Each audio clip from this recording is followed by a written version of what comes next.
आज हम लोग परमाणु एटम परमाणु के विषय में अध्ययन करेंगे। परमाणु शब्द का उपयोग करने वाले पहले व्यक्ति डेमोक्रेटिस एक यूनानी दार्शनिक थे।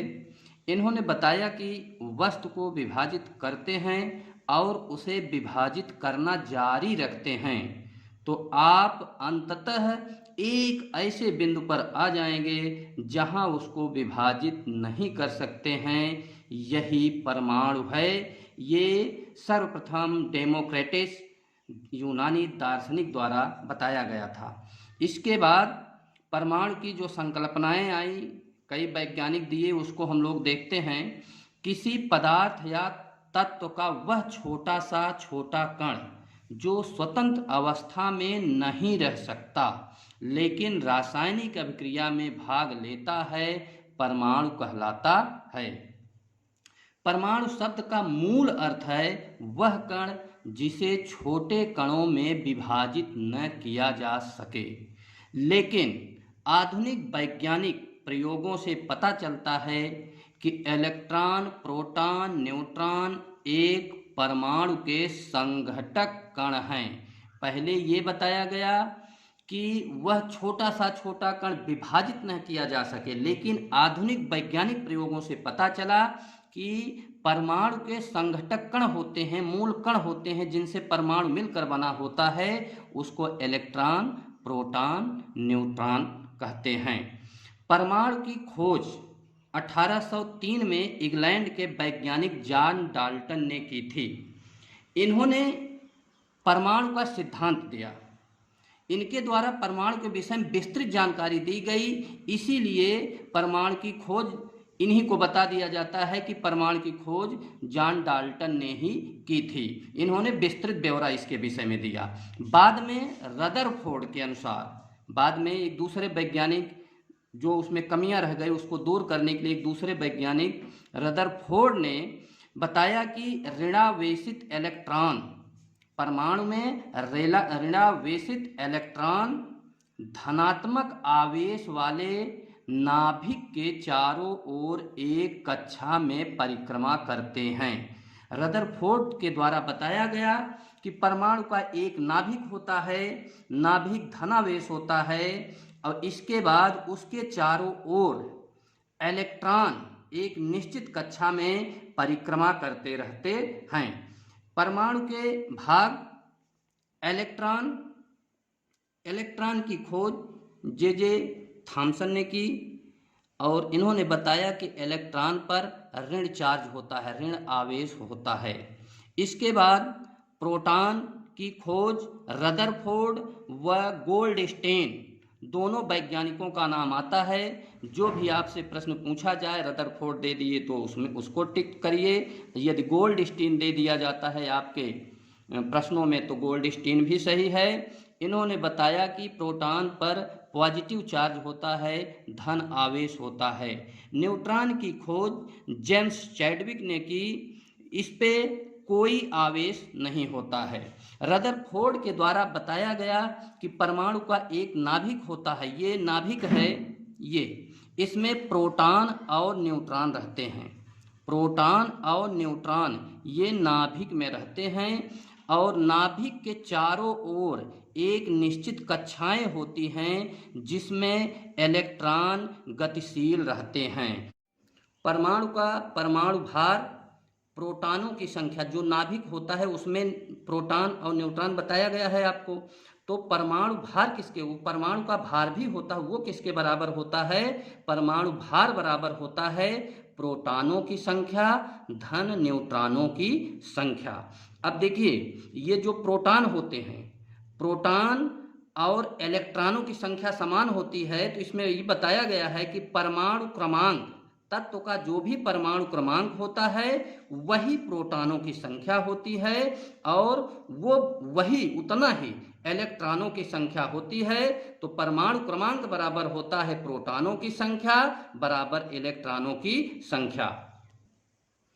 अब तक 118 तत्वों की खोज हो चुकी है, जिसमें सबका एक निश्चित क्रमांक है, उसे ही परमाणु क्रमांक कहा जाता है।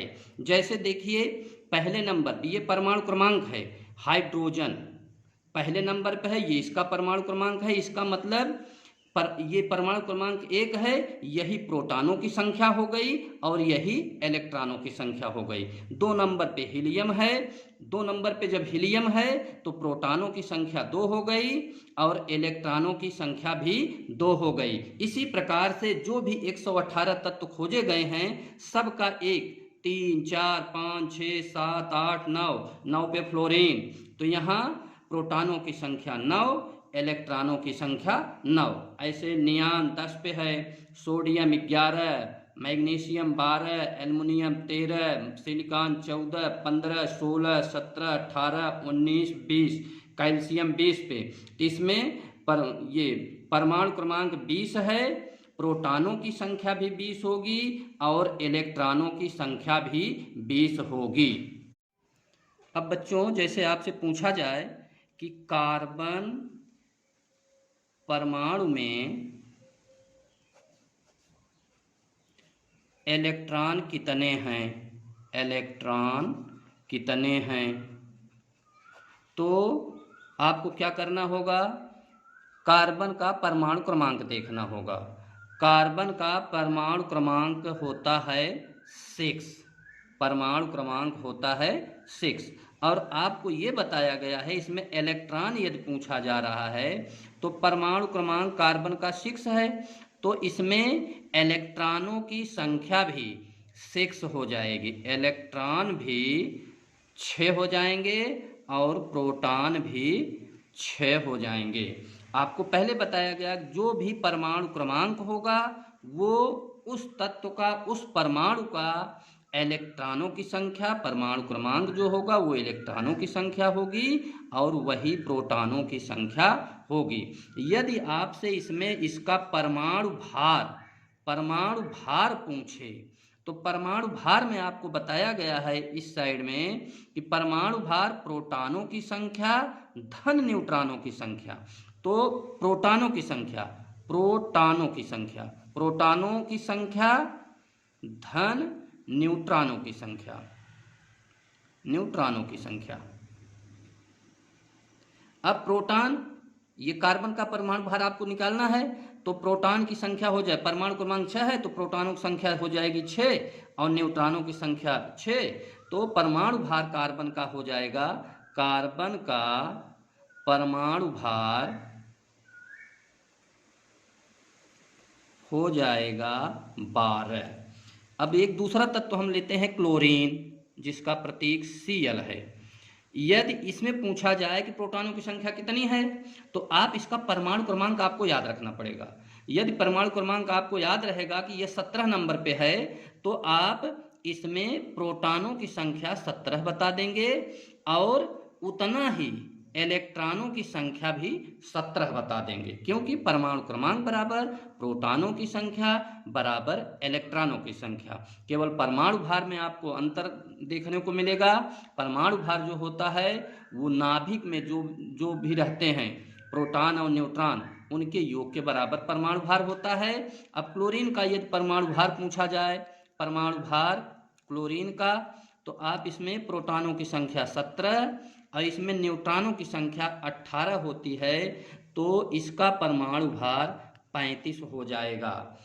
बच्चों आप लोग भ्रमित होंगे कि न्यूट्रॉन की संख्या कहाँ से आ गई, तो आपको बता दूं, प्रश्नों में परमाणु भार दिया रहेगा तो प्रोटॉनों की संख्या भी दी रहेगी या इलेक्ट्रॉनों की संख्या दी रहेगी, तो आपको न्यूट्रॉनों की संख्या ज्ञात करने के लिए परमाणु भार में से प्रोटॉनों की संख्या घटा देना पड़ेगा, घटा कर आप निकाल सकेंगे, या फिर न्यूट्रॉनों की संख्या आपको याद करनी पड़ेगी। बच्चों इसके बाद अगला टॉपिक हम लोग इलेक्ट्रॉनिक्स विन्यास लेंगे।